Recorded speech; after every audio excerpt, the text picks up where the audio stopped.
pegunungan-pegunungan di atas itu, kasihan petugas-petugas medis itu yang menjadi korban, ya. Padahal itu menolong, padahal petugas medis itu asli gitu. Sama, dan tidak ada istilah pendatang, ya. Itulah kesalahan kita, selalu mengatakan kalau bukan warga setempat disebut pendatang, padahal tidak ada. Seluruh bumi Indonesia ini kita sepakat milik bersama, ya. Itu yang tidak disosialisasikan kepada seluruh masyarakat yang ada di daerah. Tidak ada istilah pendatang gitu. Dia adalah misalnya dari Makassar misalnya ke Sumatera, ya, ke Sumatera itu karena dia mencintai Indonesia itu. Berusaha di sana membangun Sumatera. Begitu juga orang Sumatera datang ke Papua.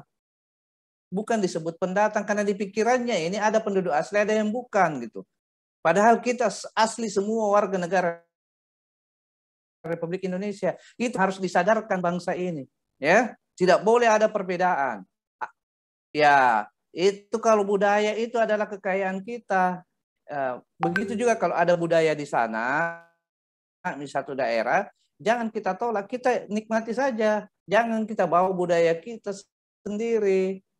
Ya, bisa kalau ada persetu, ikuti yang ada di situ. Ya, ada pepatah mengatakan,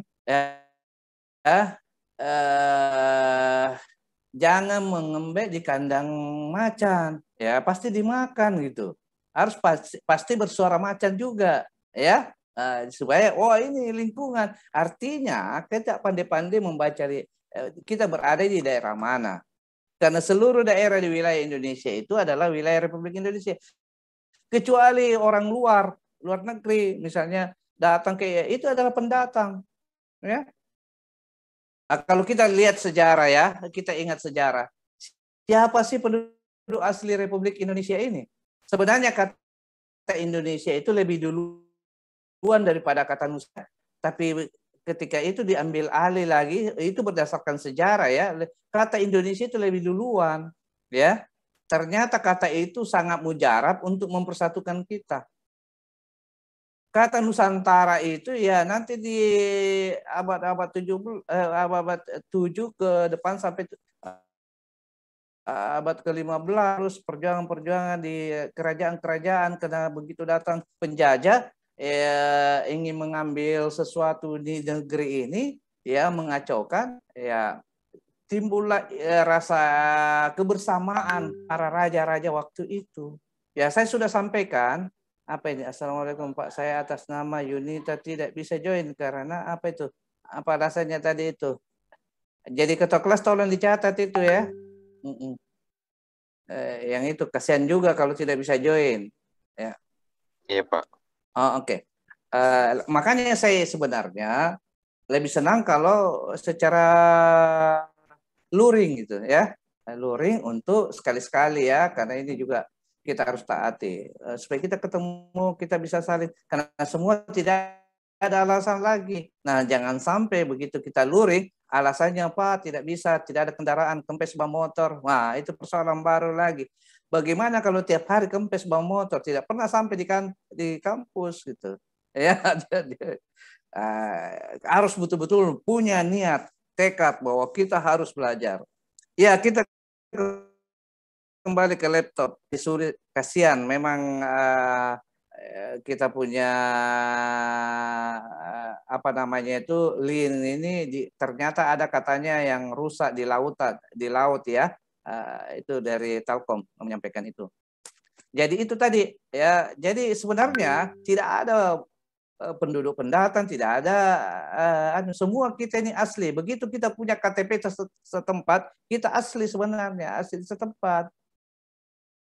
Ya, apa artinya KTP? Kartu tanda penduduk. Kan ada juga KTP sementara, berarti dia itu orang datang gitu, ya. Ya, masih dikatakan pendatang walaupun walaupun dari daerah lain, warga negara Republik Indonesia. Tetapi begitu dia sudah ber-KTP, itu sudah penduduk asli, ya. Nah, itu yang menandakan. Nah, makanya ada perbedaan, ada KTP sementara, ada KTP asli. Bukan asli, artinya KTP setempat, ya. Semua asli, pendatang juga asli. Jadi itu yang ada di pikiran saya, bahwa sebenarnya tidak perlu ada istilah pendatang. Ya, semua warga negara Republik Indonesia itu punya hak tinggal di mana saja di Republik ini. Ya, itu membuat kita, ya, karena perbedaan suku, perbedaan agama, perbedaan warna kulit, tidak. Kita kebetulan dilahirkan menjadi orang ini. Dilahirkan orang Makassar, orang Sulawesi, orang Papua, orang Dayak, Kalimantan, Sumatera, Batak, ya, Padang, Jawa. Itu karena Allah maha hebatnya, itu Tuhan pencipta bumi ini harus membuat begitu. Bagaimana kalau semua orang sama semua wajahnya? Ya, gimana kira-kira? Semua orang tidak ada perbedaan, semua bahasanya sama. Ya, tidak dinamik gitu. Ya, coba kalau kita berbeda, kita berusaha memahami lingkungan itu, kita berusaha mengerti dan paham bahasanya. Yang dimaksud.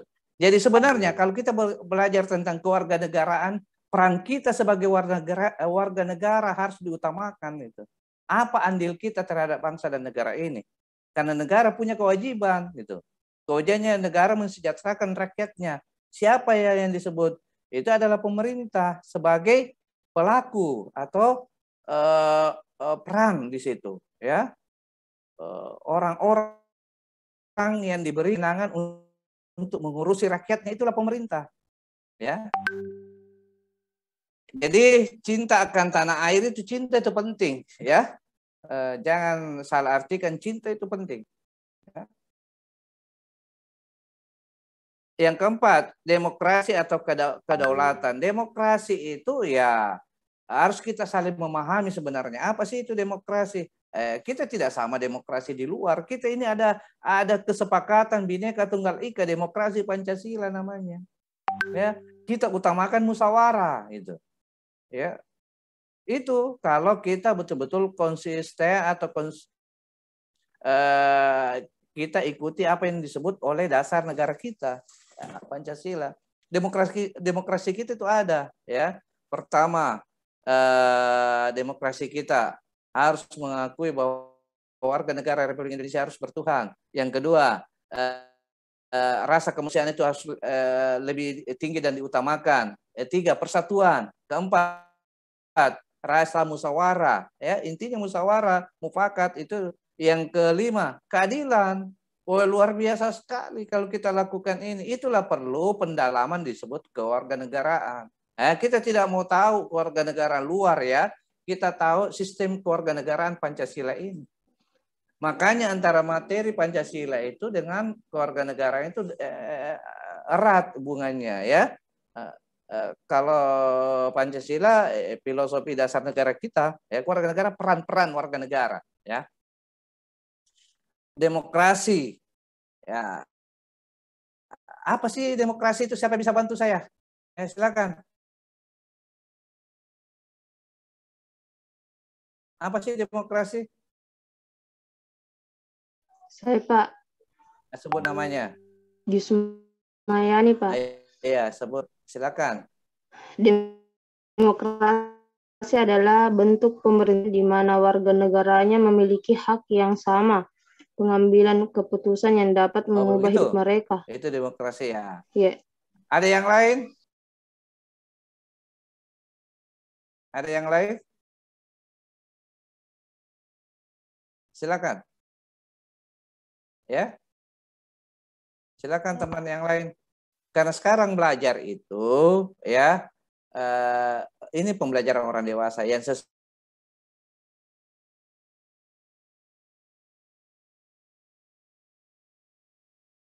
bicara saja.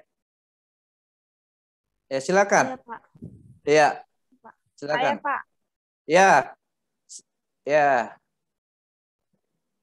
Silakan. Demokrasi adalah sistem sosial dan politik pemerintahan pemerintah dari dengan kekuasaan pemerintah yang dibatasi hukum dan kebiasaan untuk melindungi hak-hak perorangan warga negara. Ya, melindungi hak-hak warga negara ya. Satu lagi sudah cocok. Satu lagi supaya lebih ramai. Satu lagi. Ya, sebut namanya laki-laki lagi. Atas nama Muhammad Amrian. Ya, Muhammad Amrian. Ya, silakan. Demokrasi di Indonesia adalah suatu proses sejarah dan politik perkembangan demokrasi di dunia secara umum.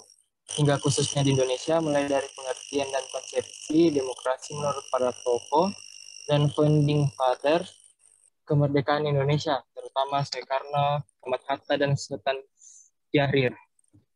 Oke ya, jadi semua jawaban itu sebenarnya berakumulasi ya. Apa yang disebut teman-teman kita tadi bahwa demokrasi, tapi kalau intinya demokrasi itu sebenarnya ya harusnya hak kita terpenuhi, hak-hak orang lain terpenuhi. Jika kita tidak boleh ganggu haknya orang lain. Contoh, mahasiswa bukan mahasiswa kita ya, mahasiswa waktu sama-sama demo, dia demo menuntut keadilan. Ya, tetapi dia tutup jalan, padahal yang memakai jalan itu banyak, ada pedagang sayur, pedagang ikan, ambulans mau lewat. Itu menghalangi sebenarnya dia menuntut demokrasi padahal dirinya sendiri tidak berperilaku demokrasi ya, tidak menjalankan praktek-praktek demokrasi. Kenapa? Coba kalau pedagang ikan itu dia punya modal berapa? Kalau kelamaan berjam-jam di situ ikannya busuk, tidak ada yang beli, rugi masyarakatnya. Ya. Kedua, ambulans. Kalau ada orang yang lantas ada demo, tutup jalan, tidak bisa lewat sama sekali, macet di mana-mana, gimana? Tidak bisa ditolong gitu. Yang kedua, yang ketiga, ini orang yang mau pergi sekolah, pergi ke kantor, terhalangi semuanya. Itu tidak sesuai. Yang disebut demokrasi, kalau ada hal-hal yang tidak sesuai, makanya rakyat berhak bertanya kepada sumber-sumber yang bermasalah. Jangan jalannya yang ditutup, kita datangi DPR, karena dia wakil kita datangi DPRD, karena itu wakil kita sampaikan aspirasi itu, disitulah tempatnya. Ya kan? Datangi. Dan selain itu, berdasarkan undang-undang, harus minta izin dulu ke lembaga-lembaga keamanan seperti kepolisian, ya kan, harus minta izin. Makanya rakyat ini harus diatur, ya. Saya kira semua teman-teman mengatakan tadi itu benar demokrasi itu, ya. Kalau kita harus melihat sejarah juga, ya bagaimana terbentuknya itu, saling memahaminya. Tujuan demokrasi itu ya untuk menjaga hak dan kewajibannya warga negara, ya itu dia. Lanjut pertanyaan. Apa itu kedaulatan rakyat? Silakan. Saya, Pak. Sebut nama. Atas nama Muhammad Amrian. Amrian. Ya, silakan Amrian. Kedaulatan rakyat menyatakan bahwa kekuasaan tertinggi dalam suatu negara berada di tangan rakyat. Teori ini berusaha mengimbangi kekuasaan tunggal raja atau pemimpin agama. Dengan demikian, teori kedaulatan rakyat menyatakan bahwa teori ini menjadi dasar dari negara demokrasi. Oke, Brian ya betul ya. Yang disebut kedaulatan rakyat itu ya adalah semua di tangan rakyat ya. Disebut siapa? Ya rakyatnya yang berdaulat. Pemilik negara ini sesungguhnya adalah rakyat. Makanya perlu diwakili karena pemegang sahamnya itu adalah rakyat ya. Nah, diwakili. Siapa yang wakili kita? DPR, DPD, ya kan? Itu dipilih melalui pemilihan, ya. Ada lagi dulu sebelum amandemen, MPR adalah lembaga tertinggi di negara ini, ya, wakil rakyat kita. Tetapi karena sistem pemilihan kita, pemilihan presidennya adalah langsung, ya berubahlah amandemen ini karena presidennya dipilih langsung. Pertanyaan saya, pertama kali dipilih presiden siapa yang pertama kali dipilih secara langsung gitu di Indonesia? Silakan. Halo. Siapa pertama kali dipilih secara langsung oleh rakyat? Presiden Republik Indonesia? Susilo Bambang Yudhoyono, Pak. Harus pernyataanmu itu yakin gitu. Jangan ada kata tanya, ya. Tidak boleh ada kata tanya seperti tidak percaya gitu. SBY itu dipilih langsung secara langsung oleh rakyat, bukan lagi dari DPR, bukan lagi MPR yang memilihnya. Karena undang-undang yang mengatur itu. Ya, dipilih langsung oleh rakyat. Siapa lagi yang dipilih langsung? Silakan. Sebut nama. Siapa yang dipilih langsung lagi selain presiden? Siapa? Muhammad Sugur Saputra. Lanjut. Ya, Saputra tadi. Ya, oke. Ya. Insinyur Haji Joko Widodo, Pak. Oke. Bukan pertanyaan saya begitu. Siapa lagi yang dipilih secara langsung? Pejabat-pejabat yang dipilih secara langsung, ya. Siapa lagi? Gitu pertanyaan saya. Itu kan juga presiden. Selain presiden saya bilang. Anggota DPR. Bagus Negara Saputra. Saputra juga anggota DPR. Siapa lagi? Yang lain jangan lagi Saputra, yang lain. Calon legislatif, Pak. Calon anggota legislatif. Itu kan DPR sama tadi itu. Yang lain. Oke, Pak, makasih. Oke, yang lain. Yang dipilih langsung. Masa tidak ingat? Wali kota, Pak. Siapa namanya? Oke, siapa lagi? Gubernur, Pak. Bupati, Gubernur, Pak. Bupati, ya. Itu dipilih langsung. Ya. Tapi anehnya, ya. Oke ya. Sudah, oke, benar semua ya. Gubernur, bupati itu dipilih langsung, gitu ya. Kenapa? Aturan yang membuat begitu dipilih langsung. Tetapi harus perlu diluruskan, ya. Yang perlu diluruskan, kita kan berotonomi daerah kabupaten dan kota, ya. Kita tidak berotonomi provinsi, ya. Ya. Itu masalahnya. Seharusnya yang dipilih langsung adalah bupati saja dengan wali kota, ya.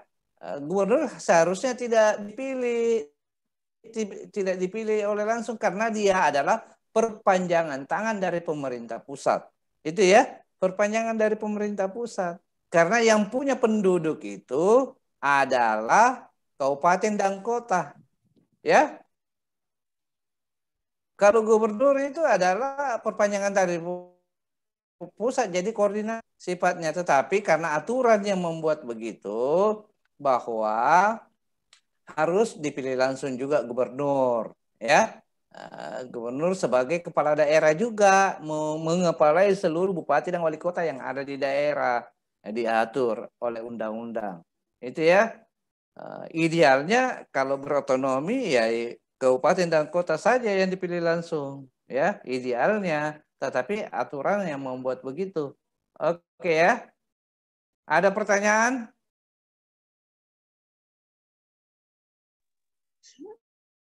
Ada pertanyaan? Silakan. Ya, bagus kalau ada yang sebut namanya siapa? Silakan bertanya. Ismayani, silakan Ismayani. Itu Pak yang di bagian demokrasi atau kedaulatan rakyat. Pasnya itu yang rancangan undang-undang Pak kan pernah demo. Iya. Ya enggak apa-apa, bicara saja. Apakah itu penyebabnya karena itu yang perwakilan rakyat tidak mendengar di rakyat atau bagaimana Pak?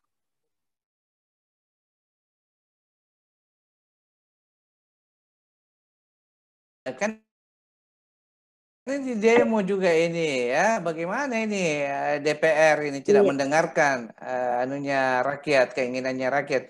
Tolong dibantu saya ini. Bagus pertanyaannya dari Yusmayani Pak. Yusmayani, silakan. Iya, kenapa itu? DPR tidak mendengar keluhan rakyatnya, karena contohnya undang-undang yang dibuat itu Omnibus Law ya. Nah, silakan. Ayo.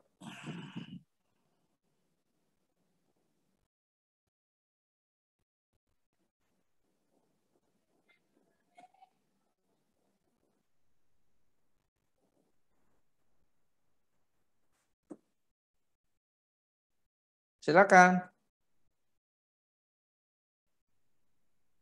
Ya.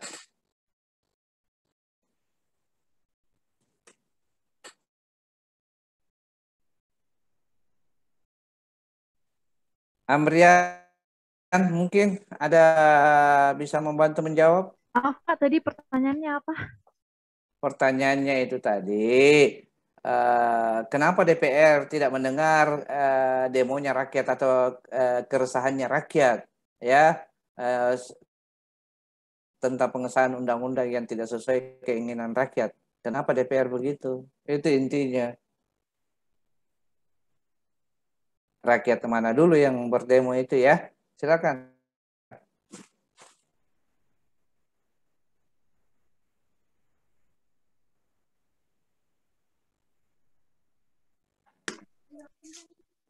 Oke, ada? Masa tidak ada yang menjawab? Harus ada, kita diskusi ini. Ya, silakan. Silakan.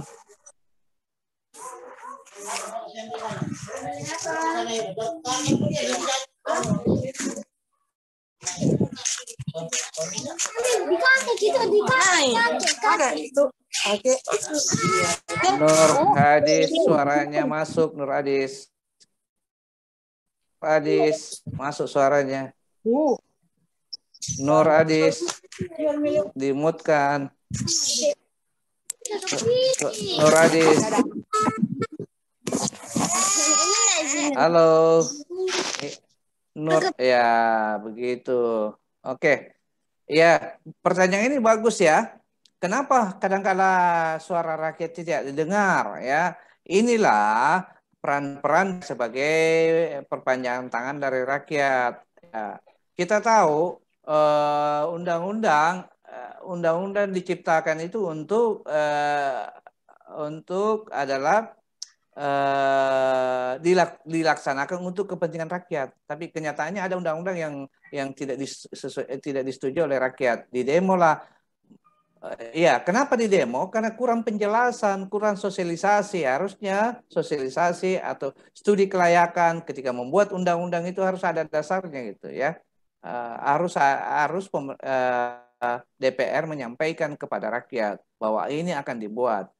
Ya, seperti undang-undang gabungan itu Omnibus Law memang ini karena intinya pemerintah itu tidak mungkin merugikan rakyat, tetapi karena tidak paham ya harusnya diberi penjelasan kepada rakyat bahwa ini undang-undang ini tujuannya untuk mensejahterakan ya. Nah, itu juga sebagai wakil rakyat harus memberi pemahaman itu. Kalaupun ada bertentangan, ya, sebagai anggota DPR tidak boleh berpihak kepada pemerintah. Dia adalah wakil rakyat, ya. Tetapi persoalannya sekarang ini di negara kita, mayoritas anggota DPR itu adalah pro pemerintah. Ya, ada cuma 2 partai yang menjadi oposisi. Padahal sebenarnya berdasarkan dasar negara kita itu di Indonesia itu tidak ada oposisi, ya. Semua adalah menggunakan demokrasi Pancasila. Tetapi secara prakteknya oposisi itu hanya 2 partai, PKS dengan Demokrat. Tadinya PAN juga ya, sekarang PAN sudah bergabung ke pemerintah. Jadi kebijakan-kebijakan pemerintah itu pasti disetujui. Walaupun rakyat berdemo, kalau ada regulasi atau aturan, ya sulit, kecuali semua anggota dewan yang ada di DPR ya merasa bahwa untuk kepentingan rakyat, walaupun kami berafiliasi dengan pemerintah, harus diluruskan undang-undang itu, ya. Jadi tidak boleh, betul-betul dia wakil rakyat, bukan wakil pemerintah. Itu ya, ini proses pembelajaran demokrasi. Tapi tidak mungkin pemerintah mau melakukan hal yang merugikan kepada rakyatnya, tidak mungkin. Ini tujuannya untuk kesejahteraan, ya. Jadi tolong anak-anakku dipahami juga itu. Makanya perlu sebagai mahasiswa itu mengkaji, mempelajari secara seksama bagaimana kehidupan berbangsa dan bernegara, ya. Kalau kita menambah-nambah, kita tidak paham persoalan, tiba-tiba kita ikut demo, itu salah kaprah namanya. Harus kita pahami dulu apa yang kita demokan itu, ya. Karena demokrasi itu atau melakukan demo itu ya hak rakyat, ya, hak rakyat untuk bertanya kepada pemerintah. Saya kira itu ya. Bagus. Tentang kedaulatan ya, punya kedaulatan, rakyat itu berdaulat, ya, karena dia pemilik negara ini, ya. Karena kenapa? Ya, yang membayar pajak itu adalah rakyat. Makanya dia berhak untuk diberi kesejahteraan, termasuk pendidikan dan kesehatan, ya. Oke, lanjut. Nilai dasar ini ya tentang bagaimana kita peran-peran kita sebagai warga negara Republik Indonesia. Yang kelima, kesetiakawanan sosial. Ya, harus ada empati rasa. Kita tidak berdiri sendiri, kita hidup di tengah masyarakat. Kesetiakawanan sosial itu kita perhatikan kalau ada tetangga kita yang kurang mampu, ya kita bantulah, ya. Jangan sampai pernah terjadi pada tahun 2000 berapa itu 2005 ya, 2006 terjadi di Makassar ini terjadi kelaparan itu. Ada orang satu keluarga meninggal di rumahnya karena tidak makan, ya. Alasannya RT RW-nya katanya dia warga pendatang, tidak tercatat di lingkungan. Ya, itu keliru sebenarnya. Siapapun yang ada di tengah masyarakat kita itu adalah warga kita. Jangan sampai ada orang mati kelaparan. Ya, ibu dengan anaknya di pangkuannya meninggal dua-duanya karena kelaparan. Di Makassar ini pernah terjadi. Ya, kasihan. Bagaimana tetangga-tetangga yang ada sekitar situ, masa tidak ada kepedulian gitu. Itulah yang hilang di kita. Kita bangkitkan lagi itu kesetiakawanan sosial. Bantulah kalau kita mampu gitu. Paling tidak kita bantu tenaga, ya. Alasannya RT RW-nya itu dia pendatang dari kabupaten lain, ya. Padahal tidak begitu namanya kesetiakawanan sosial. Harus ada peduli, ya. Lanjut, masyarakat adil dan makmur, ya. Undang-undang dasar yang mengatakan begitu. Masyarakat itu harus mendapatkan keadilan dan makmur. Kalau kita mendapat keadilan pasti kita makmur, insya Allah. Ya, makmur apa itu makmur? Memenuhi seluruh kebutuhan yang dibutuhkan oleh masyarakat, ya. Dari segi adil, dari segi hukum apa segala macam, tidak tajam ke bawah, tumpul ke atas, harusnya sama-sama tajam ke atas, tajam ke bawah, ya. Walaupun praktek-prakteknya sekarang ini banyak yang terjadi, tumpul ke atas, tajam ke bawah, ya. Mencuri ayam tetap dihukum 3 bulan, mencuri korupsi sama 3 bulan juga dengan jumlah yang lebih besar. Itulah ketidakadilan. Itu yang perlu diluruskan, bahwa perlu keadilan terhadap masyarakat. Ya, oke ya. Sekarang tugas catat. Atau ada yang mau bertanya? Silakan. Saya mau bertanya, Pak. Siapa namanya? Siti Akila Harwasarwa Hasan Adi, Pak. Oke, silakan. Soal yang masih DPR tadi, Pak. Ya. Bagaimana caranya agar DPR mendengar aspirasi rakyat? Karena terkadang di beberapa kasus DPR lebih pro ke pemerintah daripada rakyat.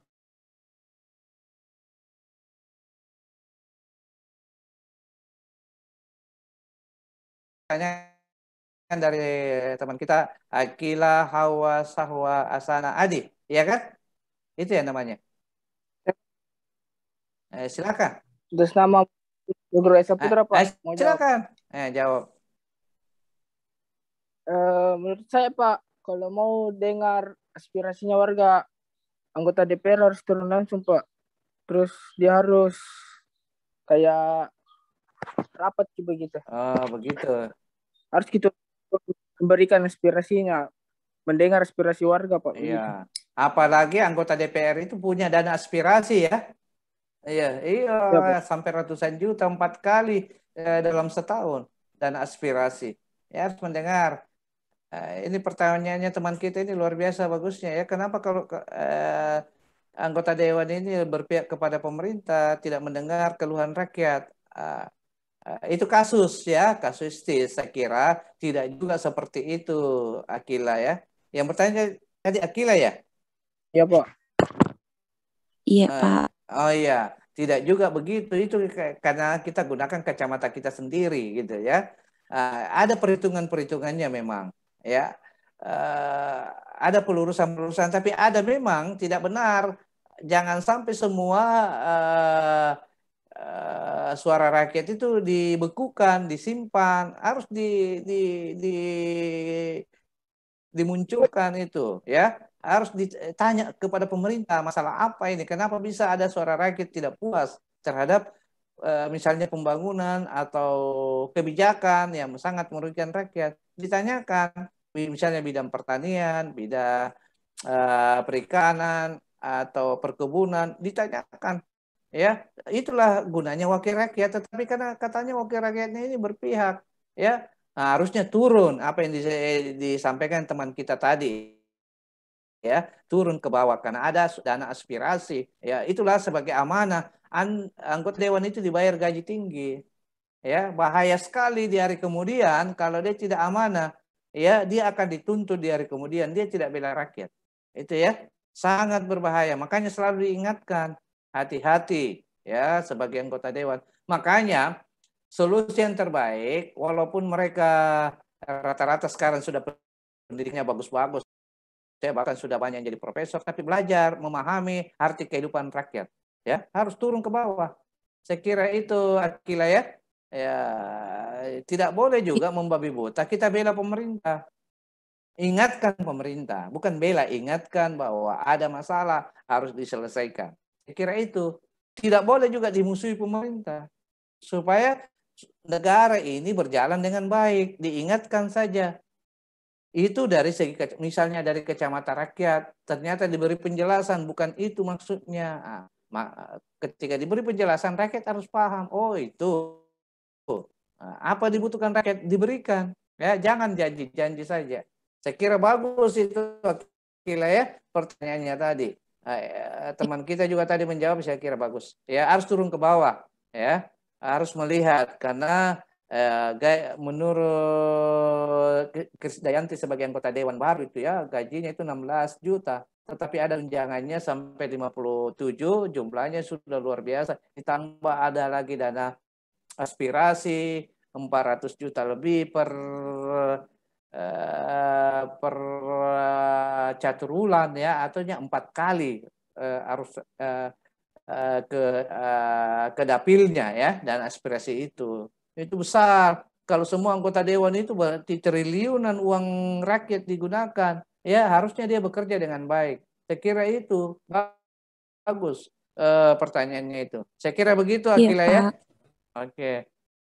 Ya lebih bagus sebenarnya kalau kita di kelas berdiskusi. Ini kan forum media sosial ya. Semua orang bisa mendengar, melihat. Ya dikhawatirkan kalau salah paham ya.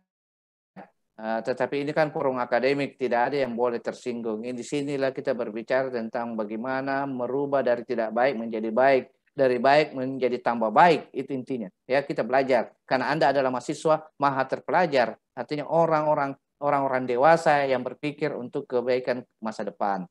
Saya kira itu ya. Saya ada tugas lagi nih hari. Ya. Paling lambat di store di sama jam 5. Melalui jangan ke WA saya Japri Kak Jehan ya, WA-nya Kak Jehan di Japri, jangan ke saya ya, supaya menyatu situ jawabannya di situ ya. pertanyaannya begini, ya. Yang tidak hadir tadi, tolong ketua kelas sampaikan ada tugas, ya. Jangan dijapri saya, diingatkan jangan dijapri di grup jawabannya, ya, seperti biasa. Ya, Pak. Oke, pertanyaannya ini, ya. Semakin maraknya di daerah Papua itu, ya,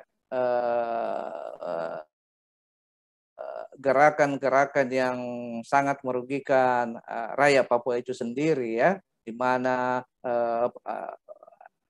bangunan-bangunan atau kantor-kantor pemerintah dibakar, rumah sakit dibakar, para medis dianiaya, bahkan beberapa yang meninggal. Ya, ini persoalan bangsa kita. Bagaimana seharusnya kita ini bertindak sebagai warga negara pertama, sebagai pemerintah yang kedua. Itu ya, saya minta jawabannya itu. Sebagai warga negara dan sebagai pemerintah yang menangani kasus yang ada di Papua. Tidak bisa dibiarkan, perlu ada pemikiran-pemikiran yang bisa mempersatukan kita. Saya kira itu mahasiswa, ya, itu gampang saja jawabannya. Saya kira seperti tulisan biasa saja, tidak berupa paper, ya. Silakan, ada yang kurang paham? Silakan. Saya, Pak, bisa diulang soalnya tadi. Soalnya ini maraknya kejadian di Papua sekarang, ya. Adanya gerakan-gerakan yang sangat-sangat merugikan rakyat setempat dan pemerintah sekaligus, karena pembangunan-pembangunan yang memerlukan biaya negara yang mahal dibakar, dibumi hanguskan, rumah sakit juga, para medis juga, bahkan ada yang meninggal, dibunuh, di apa. Ya, bagaimana seharusnya sebagai warga negara, sebagai mahasiswa, ya, memikirkan hal ini, dan bagaimana pemerintah seharusnya bertindak gitu, ya, antara sebagai Anda sebagai mahasiswa dan sebagai pemerintah bertindak seharusnya bagaimana supaya bangsa ini bisa bersatu, ya, bukan tindakan kekerasan, ya, sangat kasihan, ya, bahkan kemarin guru dan para medis, ya, bahkan Ikatan Dokter Indonesia mengatakan Pak, semua perawat dan para medis ditarik dari Papua. Tidak boleh begitu juga, ya. Ini kan cuma shock terapi saja. Tetapi saya inginkan Pak jawaban-jawaban Anda sebagai mahasiswa. Silakan, ya. Saya kira bisa diterjemahkan apa keinginan dosennya itu, ya, bahwa untuk memulihkan keamanan di negara kita, Papua, Provinsi Papua Barat, Papua itu sendiri ada 2 provinsi di sana, ya. Ya, kasihan rakyatnya, ya, tidak bisa lagi bekerja dengan tenang di sana. Saya kira itu soalnya, ya. Ada yang ingin bertanya yang lain? Bisa dipahami, tunggu dulu ketua kelas. Mana Pak Harisal? Siapa lagi tadi ketua kelas? Andi Faisal. Ya, Andi Pak. Faisal. Ya. Iya, bisa kan? Dipahami itu, ya. Saya kira sebagai mahasiswa ini, bahkan di waktu SMA ini sudah berpikir realistis, ya. Ini sekarang berpikir tajam, terpercaya, setajam silet. Oke, silakan. Nah, jadi kita akhiri pertemuan ini dan tetap Anda belajar di rumah masing-masing, ya. Di rumah masing-masing, jangan mengatakan kita bebas sudah keluar dari Zoom. Tidak, tetap proses belajar sampai jam 5 Anda selesaikan paling lambat, ya. Jam 5 sore dikirim ke lewat HP baru bentuk PDF. Terserah saja, ya, yang mana saja yang Anda merasa lebih baik, ya, itu pilihan. Tapi jangan tulisan tangan, ya, karena tidak sama semua tulisannya. Saya bisa tidak baca itu. Nah, sekarang mata saya juga, ada yang kirim tulis tangan.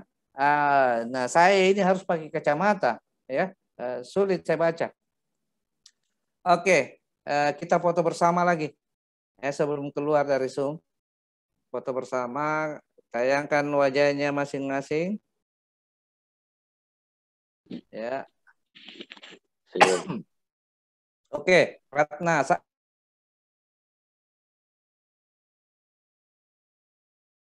Oh, Dewi ini jauh, ya. Akila. Oke. Oke. Ya. Sebelum itu mungkin dari Kak Jehan ada pesan-pesan moral untuk adik-adik kita? Ada ya? Kak beri pesan-pesan moral untuk adik-adik kita di kelas ini ya, sebagai bekal sebagai mahasiswa. Silakan Kak Jehan. Tidak usah panjang, sederhana saja. Ya, silakan Kak Jehan. Pesan moral ya, kalau pesannya untuk adik-adik mahasiswa tetap semangat kuliahnya meskipun kita masih dalam keadaan yang masih dalam masa COVID ya. Jangan merasa capek untuk tetap belajar karena kedepannya itu apa ya, apa yang kita usahakan sekarang di kedepannya itu yang akan kita raih. Saya kira cukup ya Kak Jehan ya. Jadi itu pesan-pesan moral dari Kak Jehan, memberi semangat kepada anak-anakku semuanya ya, bahwa Anda apa yang dicita-citakan agar tercapai dari sekarang, jangan merasa lelah ya. Saya kira itu tetap jaga protokol kesehatan ya. Kalau tidak penting tidak usahlah keluar. Kalau ya pergi sama-sama harus jaga protokol kesehatan itu. Walaupun Makassar sekarang sudah level 2 ya. Saya kira tidak berat lagi. Anda sudah bisa ke mall tapi tetap jaga itu. Gunakan masker dan yang lain-lain ya. Saya kira jaga jarak, tetap protokol itu supaya tidak kembali lagi ya. Karena ini bukan main-main, ini virus betul-betul ada ya. Saya ingat ratusan dokter, ratusan para medis sudah korbannya ya. Surabaya, Jakarta, Makassar kemarin beberapa dokter, kasihan juga korban ya, dokter muda, dokter tua, tidak pilih kasih. Itulah virus sangat berbahaya. Minta kepada Allah Subhanahu wa taala, ya Allah, hilangkanlah virus ini, segala penyakit yang berbahaya di bumi Indonesia ini dan di bumi seluruh dunia, supaya tidak ada lagi yang menderita. Kami ini menderita ya Allah, ampunilah segala dosa-dosa kami ya Allah, ya, agar kami terjaga dari segala macam mahara bahaya, terutama penyakit namanya virus COVID-19. Sekian dan terima kasih. Wassalamualaikum warahmatullahi wabarakatuh dan selamat pagi. Salam sejahtera untuk kita semua. Ya, sekian. Waalaikumsalam warahmatullahi wabarakatuh. Makasih Bapak. Oke. Tetap protokol ya. Oke, sudah bisa keluar.